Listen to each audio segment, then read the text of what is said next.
Update 1. I used my husband to pay for medical school. Then divorced him the second I became a doctor. But instead of begging me to stay, he vanished, and when I finally found him years later, he handed me a restraining order. And his wedding invitation. Now that I was graduating, I didn't need that kind of assistance anymore. What shocked me was how calmly he took it. He pulled out a pen and signed every single page without even reading the details. Right there in front of my medical school colleagues, he ended our marriage with the same casual efficiency I'd used to start the conversation. "Congratulations on your graduation and your divorce," he said, handing the papers back to me.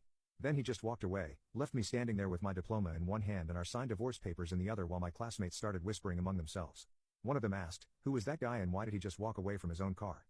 I kept expecting him to come back to fight for us to show some emotion about ending 8 years of marriage, but he just disappeared around the corner, leaving me with a very public breakup scene that I definitely hadn't planned for. 3 days later, I discovered that Ross had vanished completely. Not just from our apartment, but from the entire state. While I was expecting him to come crawling back with apologies and flowers, he was executing the most thorough disappearing act I'd ever seen. The first sign of trouble came when I tried to pay rent. Turns out the lease was in his name only and the landlord doesn't accept I'm going to be a doctor as legal tender. When the electricity got shut off 3 days later, followed by the internet, I finally understood that Ross hadn't been dead weight after all. He'd been the foundation holding everything together. My starting salary as a resident was barely more than what Ross had been making in construction. Except now I had six-figure student loan debt hanging over my head. The apartment I'd claimed in the divorce papers became a financial nightmare within 6 months. Without Ross's income supporting the rent, utilities, and groceries, I burned through my savings before my first paycheck even arrived. I ended up taking on 2 roommates just to make ends meet, sharing the space I'd been so excited to have all to myself. These roommates, by the way, were not impressed when they discovered I'd divorced my husband immediately after graduation. They made it very clear they thought I was a selfish person who'd used Ross and thrown him away the moment I didn't need him anymore. My work schedule as a resident was brutal. 80-hour weeks, overnight shifts, being on call during weekends.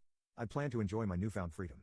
The social life I'd envisioned as a successful single doctor turned into catching naps between shifts and living on hospital cafeteria food and energy drinks. Meanwhile, my attempts to track down Ross became increasingly desperate. I tried calling his old job, but they claimed they'd never heard of him. I contacted his family members, but they all gave me the same cold response. They didn't know anyone by that name. I even hired a private investigator with money I couldn't afford to spend, but every lead went nowhere.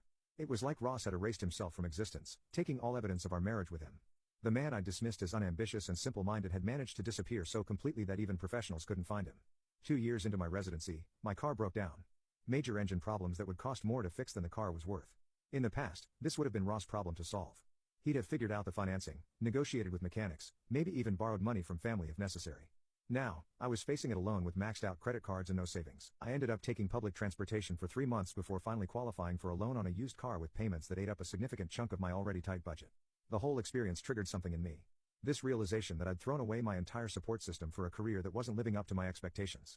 That's when I started my real search for Ross. I abused my access to medical databases, searching hospital employment records across